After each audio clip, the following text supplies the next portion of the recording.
वचन पढ़ेंगे। लूका समाचार उसका 18 अध्याय, लूका उसका 18 अध्याय 40 वचन पढ़ेंगे। लूका 18 अध्याय 40। तब यीशु ने खड़े होकर आज्ञा दी कि उसे मेरे पास लाओ, और जब वह निकट आया तो उसने उससे पूछा। आमीन। प्रार्थना करेंगे। प्यारे प्रभु जी, मैं धन्यवाद करता हूँ पिता इस समय के लिए प्रभु तूने में दिया। प्रभु तेरे वचन कहते प्रभु तुम नाम से खड़े होकर बात करो, तुम नहीं तुम्हारे भीतर मेरी आत्मा बात करने की। मसीहा मुझ निर्बुद्धि निर्ज्ञानी मनुष्य को प्रभु अपने सलीब से छिपाकर तू स्वयं हमसे बातें कर। छोटी सी प्रार्थना प्रभु यीशु मसीह के महान नाम से मैं मांगता हूँ, कबूल कर। आमीन। पिता पुत्र पवित्र आत्मा तेरे प्रभु की आशीष तुम पर, तुम्हारे परिवार, तुम्हारे कामकाजों पर सदा सर्वदा बनता रहे। आमीन। प्रभु की महान कृपा से परमेश्वर ने हमें इस 8वें दिन में प्रवेश किया। बराबर गया बुधवार को हम लोग उपवास करने सेक्शन शुरू किया था। आज दोबारा क्या आ गया? बुधवार आ गया। तो आज हम लोग देखेंगे कि जब यीशु जो है यरीको के रास्ते से जा रहा था, सड़क के किनारे एक अंधा भिखारी जो है, जो भीख मांगता था, जो लोगों के जाने का चलने का आवाज सुना, तब उसने पूछा बाजू में कि क्या हो रहा है। तो लोगों ने कहा नासरी यीशु मसीह यहाँ से जा रहा है। क्या हो रहा है बोलता है? नासरी यीशु मसीह यहाँ से जा रहा है। तो जो उसने सुना कि कौन जा रहा है यहाँ से, यीशु मसीह, उसने चिल्लाना स्टार्ट कर दिया, हे दाऊद के पुत्र यीशु मसीह। और क्या बोला? मुझ पर दया कर।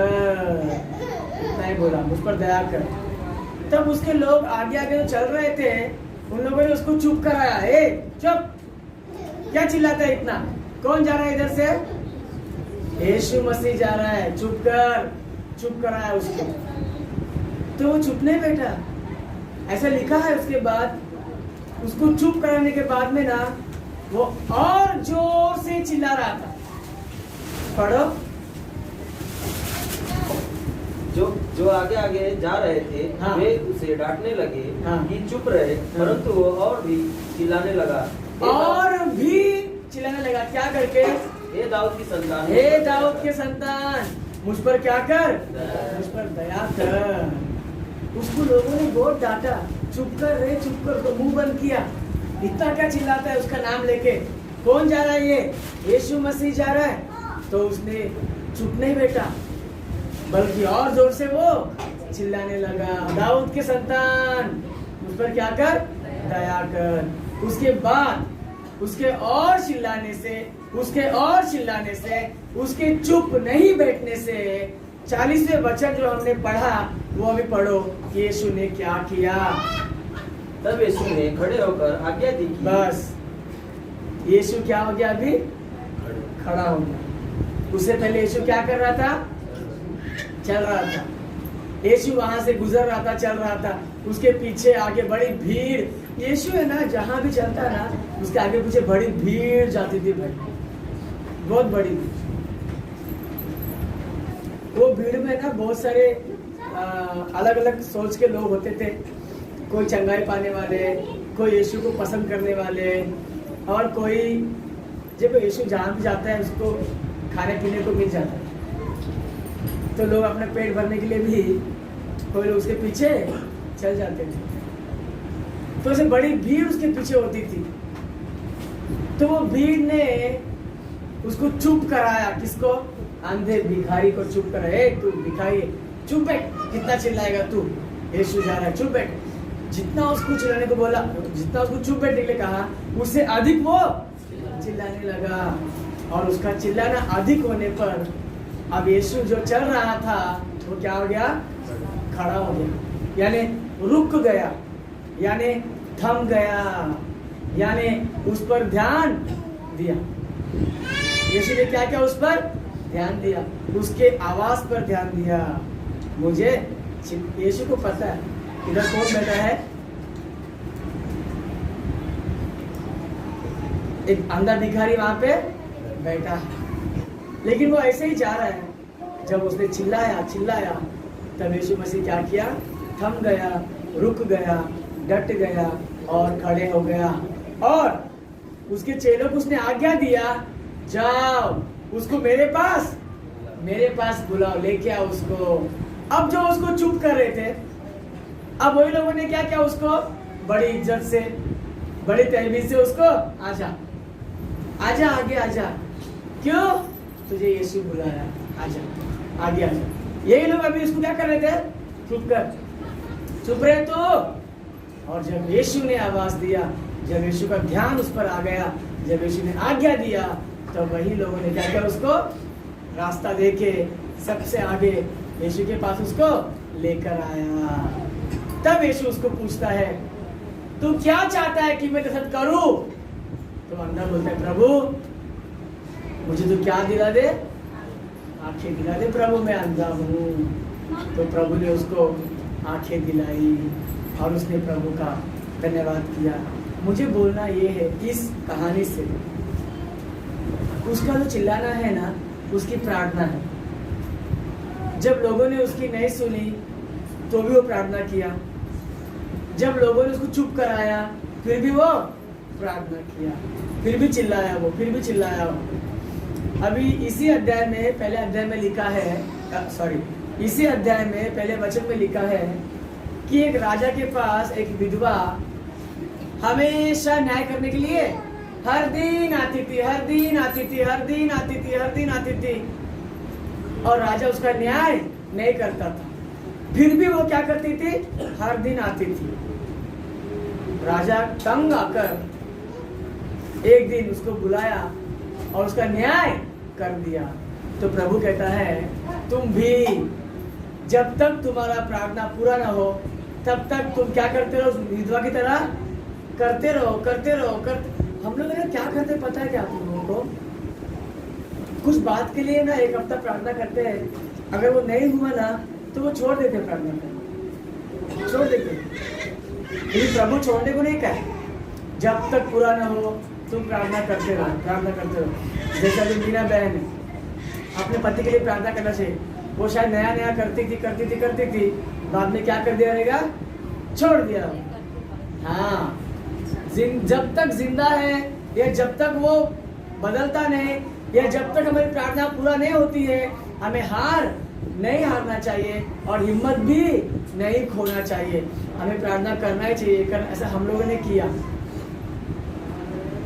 जम्मू के लिए बहुत प्रार्थना करते थे हम लोग, चुनाव हो गया तो सच में छोड़ दिया प्रार्थना, और वहां पर गया गुरुकुल में, तब भी प्रार्थना नहीं किया, मन में किया। जब बाद में याद है मन में, क्या भगवान बोलता है, मास्टर जी आप हम जम्मू के लिए प्रार्थना नहीं किया, बोला हाँ। तो इंसान की फितरत ऐसी होती है, हम लोग कुछ हद तक प्रार्थना करते हैं, और जब वो पूरा नहीं होता है ना, तो हम लोग क्या करते हैं, प्रार्थना को छोड़ देते हैं, करना बंद कर देते हैं। हाँ, मैंने बहुत प्रार्थना किया, अभी आगे प्रभु की मर्जी। अरे आगे प्रभु की मर्जी तो है यार, तुम्हारा क्या, तुमने बंद किया, क्यों बंद किया, वो विषय क्यों बंद किया प्रार्थना प्रभु से मांगने को? तो प्रभु तो कहता है, वो विधवा जो थी हर बार दरबार में आती थी, राजा के दरबार में आती थी, हर बार खड़ी होती थी, मैं न्याय करो। राजा उसका न्याय नहीं करता था, लेकिन वो दरबार में आना बंद नहीं की। फिर हर दिन उसका आना देख के राजा तंग आकर उसका सुनवाई कर देता है। वैसे ही ये जो भिखारी, अगर वो चिल्लाता नहीं तो यीशु वहां खड़ा होता नहीं, रुकता नहीं, तो यीशु उसको बुलाने की आज्ञा नहीं देता, तो उसकी आंखें नहीं आती थी, क्योंकि उसने चिल्लाना ही प्रार्थना है। दुहाई देना, प्रभु मेरे घर को, मेरे परिवार को, मेरे बच्चों को, मेरे पति को, मेरे पत्नी को क्या कर तू, मेरी कमाई को, मेरी सेहत को, मेरे घर के सारे जितने सदस्य हैं सबकी सेहत को क्या कर तू, ठीक कर प्रभु, सुधार दे प्रभु करके हर दिन प्रार्थना करने का। मेरी मम्मी तो मुझे भी छोटा था, हम लोग बहुत तंगी में थे, प्रार्थना कभी भी नहीं छोड़ी। मुझे याद है, मुझे खुद को, क्योंकि हम बचपन में बच्चे कैसे होते हैं ना, अगर मार होती है तो बेटा भी हाँ, ऐसा होता है बचपन भाई। वो बात की बात है, बड़ा होने के बाद वही बेटा माँ को क्या करता है, रुलाता है। हाँ, फिर बाद में क्या बोलता है, इसका चालू हो गया।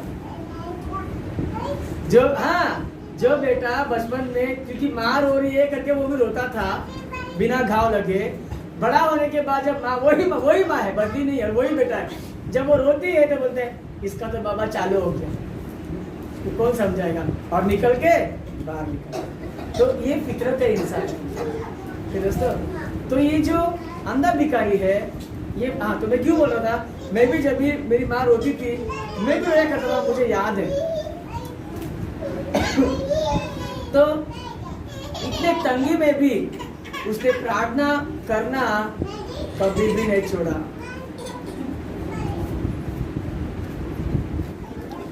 इतने तंगी में भी, इतने गरीबी में भी प्रार्थना करना छोड़ा ही नहीं।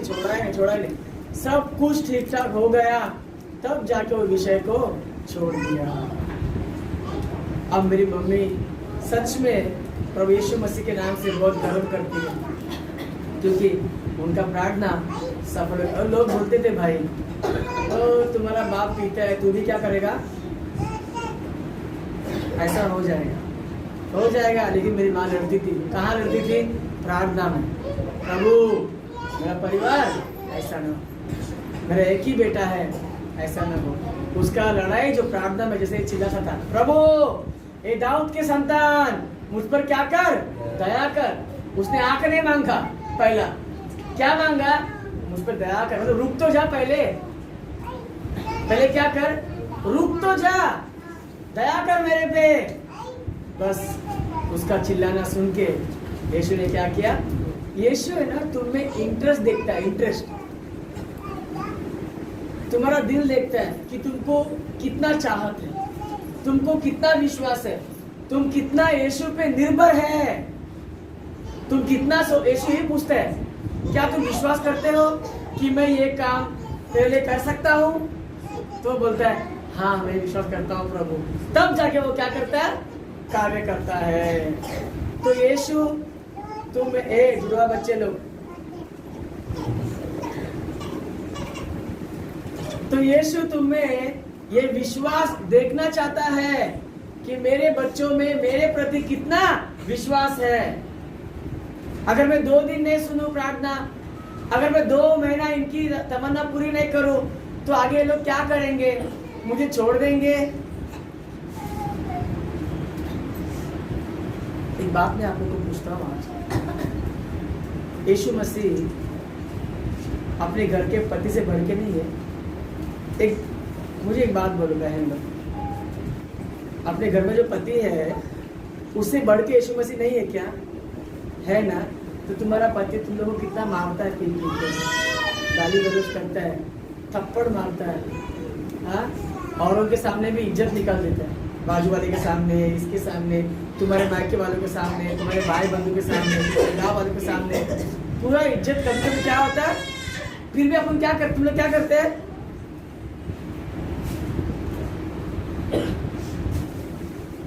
करते कि नहीं करते। तो क्या हुआ प्रभु अगर 2 महीना प्रार्थना नहीं सुना, मुझे ये बोलने का तुमने, तो क्या हुआ प्रभु 2 हफ्ता प्रार्थना नहीं सुना, तो क्या हुआ प्रभु 2 साल तुम्हारे प्रार्थना का जवाब नहीं दिया, छोड़ देने का उसको। इसका मतलब तुम्हारे घर में जो पति है उससे बढ़ के प्रभु नहीं है, बराबर ना। अगर तुम ये प्रभु यीशु मसीह को तुम्हारे घर में तुम्हारे पति से भी ज्यादा तुम दर्जा देते हो, तो तुम्हारे पति की जितना अत्याचार वो करता है क्या यीशु मसीह करता है, उतना नहीं करता है। तो उसको छोड़ने की तो बारी आनी ही नहीं चाहिए, नहीं आनी चाहिए। उससे दूर जाने की बारी भी बिल्कुल भी नहीं आना चाहिए। लेकिन पता नहीं क्यों पति का नंबर नहीं आता है छोड़ने का, लेकिन यीशु का नंबर लग जाता है, हाँ, कि मैं ऐसे चर्च को नहीं जाऊंगा। वैसे ही पति लोग भी ऐसे भी पत्नियां होती है, नाक में दम कर देती है, सच में।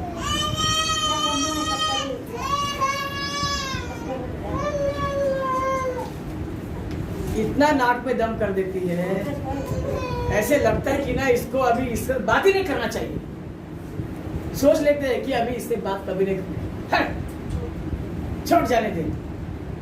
2 दिन निकलने के बाद, 2 ही दिन, मैं भी हूं पति किसी का, ठीक है, 2 ही दिन या 3 ही दिन तुम तो बातें करोगे।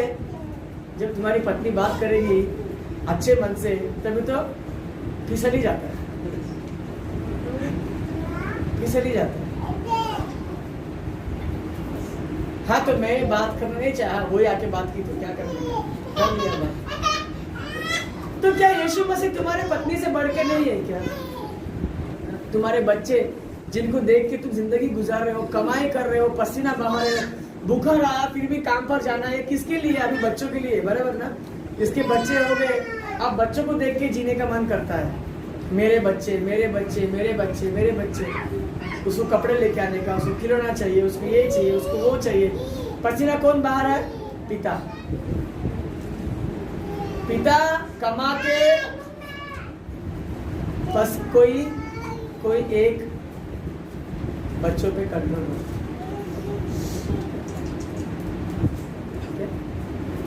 पति जो है, पिता जो है, वो खूब पसीना कमा के, काम करके अपना पूरा कमाई अपने पत्नी के यानी अपने बच्चों के माँ के हाथ में रखता है। तो वो माँ भी बच्चों का सोच के कम खर्चा करके बच्चों के लिए पैसा रखती है। 10 दिन के बाद अगर पति पैसा मांगता है तो नहीं देगी, लेकिन अगर बेटा पैसा मांगता है तो बराबर देगी, बराबर देगी। देती कि नहीं? माँ मुझे पिकनिक जाने का है, मुझे जूते चाहिए, सब लोग को नया जूते हैं, मुझे भी चाहिए।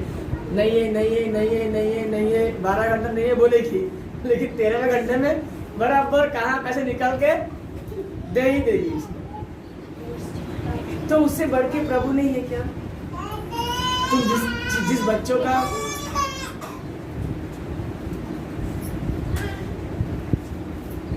बच्चों का मुंह देख के आप लोग जी रहे हो, क्या उससे बढ़ के प्रभु नहीं है? तो इसके लिए इस अंधे भिखारी की तरह, वो अंधा है फिर भी यीशु को अपने सामने से गुजरने को नहीं दिया, रुका लिया उसको। हमें तो आंखें हैं, कान है, दिमाग है, फिर भी हम यीशु को अपने सामने से यूं ही निकल जाने दे रहे हैं, बराबर ना? फिर भी हम संडे आराधना यूं ही निकल जाने दिया, वहां पे जाते नहीं है।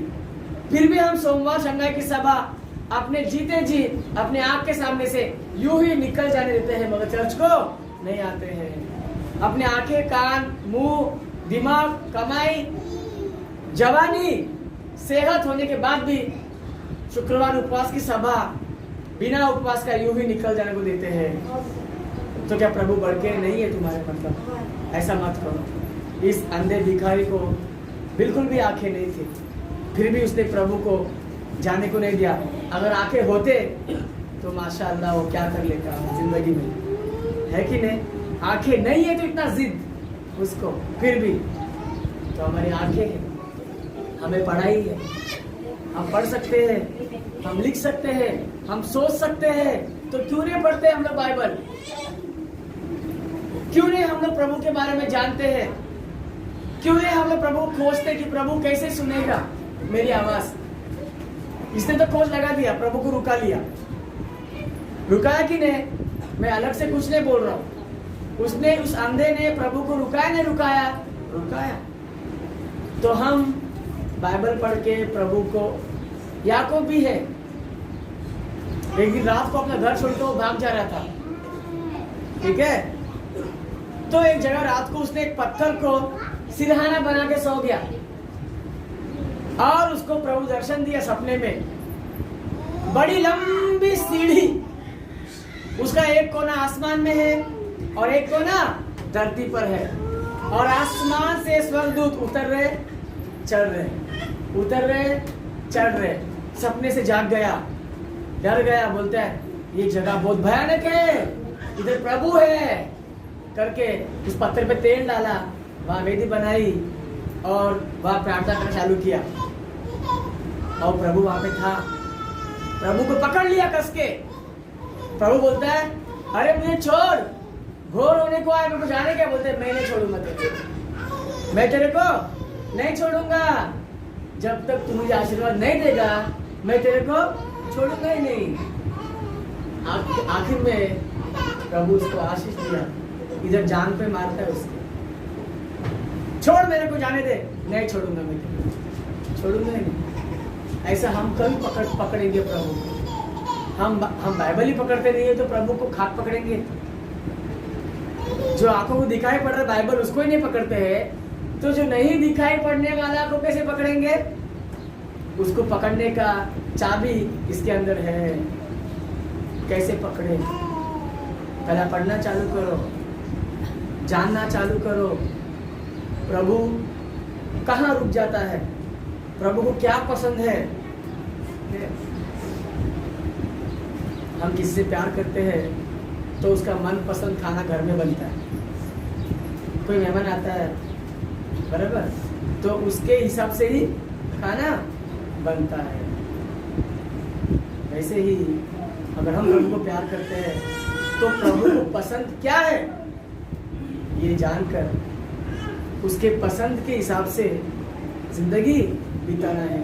कितने आसानी से ना हम लोग सरदर्द की गोली, बुखार की गोली खा के काफी बार तबीयत खराब है बहुत दिन से, मैं हर दिन उसको पूछता हूँ तो बोलते कुछ नहीं पास्टर जी, खांसी रुका नहीं, मैं ऐसे ही मेडिकल से दवाई लेता हूँ और काम पे निकलता हूँ। मैं देख रहा हूँ किसी दिन अगर चर्च को नहीं आया उसको सुना हूँ, मेडिकल से दवाई लेके काम पे निकलता है, लेकिन चर्च को आना क्या हो गया, लेकिन बेचारा आ रहा है हर दिन, उसको मैं कुछ नहीं बोल पा रहा हूँ, उसको प्रभु भी कुछ भी नहीं बोल पाएगा। ऐसा लगा, मैं ये बोल रहा था हम कितनी आसानी से दवाई खा के ना अपने मन को तसल्ली दे के काम पे निकल जाते हैं, शिकायत नहीं करते किससे भी, ना सेठ से ना इससे, दिल लगे काम करते हैं। वो थोड़ा तबीयत खराब है तो चर्च में क्या हो गया, क्यों नहीं आया चर्च को, तबीयत खराब, मतलब पास्टर भी कुछ नहीं बोलेगा सुनने के बाद, हाँ ठीक है कोई बात नहीं, काम पे गए फिर, हाँ काम पे तो गया, फिर सुन के कैसे लगता है, काम पे तो गया लेकिन चर्च को नहीं आया। प्रभु तू देख ले, मैं क्यों कुछ बोलूं,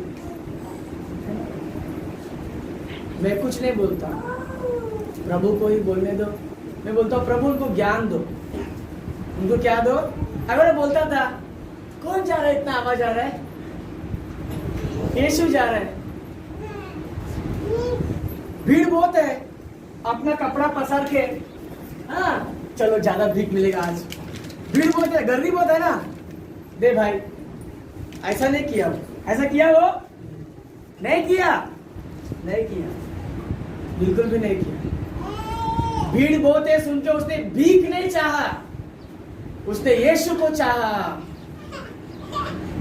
भीख मांगा, उसकी रोजाना रोजगार है, उसका कमाई है भीख मांगना, बराबर ना, उसने उसकी कमाई को नहीं चाहा, ना सिर्फ यीशु को चाहा कि वो रुके, वो आए, वो मुझ पर दया करे। तो कमाई है, प्रभु का दया है, तो प्रभु का दया, प्रभु का अनुग्रह इस अंधे भिखारी के तरह मांग कर प्रभु को अपने घर के आगे, घर के अंदर ठहरा कर, प्रभु मेरे घर में दया कर, दया मिलने तक प्रार्थना करने की स्थिति सदा प्रभु तुम देता रहे, आमीन। प्यारे प्रभु जी, जो वचन आपने बोया है पिता, 100 गुना फलवंत कर्म सुनने में यीशु के महान नाम से मैं मांगता हूँ, सुन और कबूल कर, आमीन। पिता पुत्र पवित्र आत्मा तेरे प्रभु की आशीष यहाँ उपस्थित सभी को, इस 8वें दिन का 8वां आशीर्वाद YouTube देखने वाले सभी लोगों को, सभी परिवारों को सदा सर्वदा बनता रहे, आमीन। सभी लोगों को मरना था।